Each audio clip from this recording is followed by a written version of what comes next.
We must rebel because the status quo is unacceptable and untenable. Our political system is corrupt. Elections are purchased by people and corporations who want to protect their profits and stock prices by installing their cronies in high office. The constituencies of elected politicians are not voters in their districts, but the wealthy donors whose cash bought their office. The multiplicity of shady tax loopholes and breaks, iniquitous corporate subsidies, and weak election fundraising regulations are just a few examples that expose the priorities of Congress and the people with the checkbooks.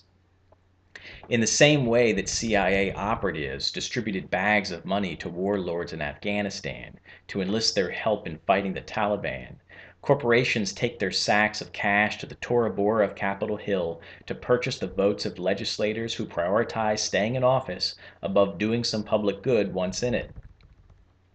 Headlines even within the past few months proclaim the truth of American decline.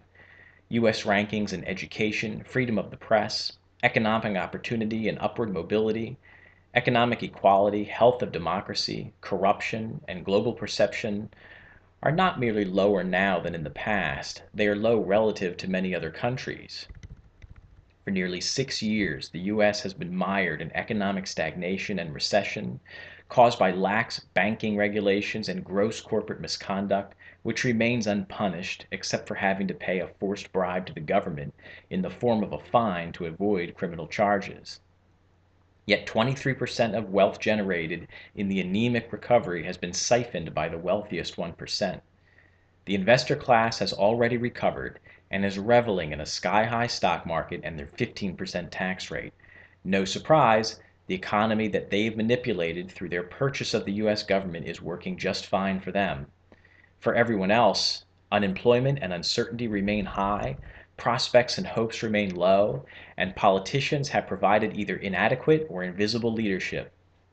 They're too busy fundraising. Despite wars sold to the public as being quick, able to pay for themselves, and as necessary to enhance American security, the wars continue. Americans have paid more than $1 trillion. A lot of the world hates us even more now. Respect for America is low, and gas prices are high. Absurdly, media invites the architects of this disaster to offer their thoughts and predictions about current events. People are commodified, girls are sexualized, women are still paid less than men for equal work, 2.4 million people are in prisons or parole, gun violence is routine, and the persistent structural obstacles affecting black and poor Americans are ignored. Most Americans are too busy being forced to chase their next dollar, to cultivate their minds, fulfill their souls, and to find some meaning to life, other than as dispensable cogs in a filthy machine. Other countries, lots of them, are doing everything better. In Sweden, Norway, Finland, the Netherlands, and Iceland, among others, education through university is free, healthcare is truly universal and free, paid maternity and paternity leave are provided, gun violence is practically non-existent, money is excluded from politics, politicians are public-spirited, banks are held in high esteem, economies are stable, wealth and income are relatively equally distributed, their middle classes are wealthier than ours, with more opportunity for upward mobility.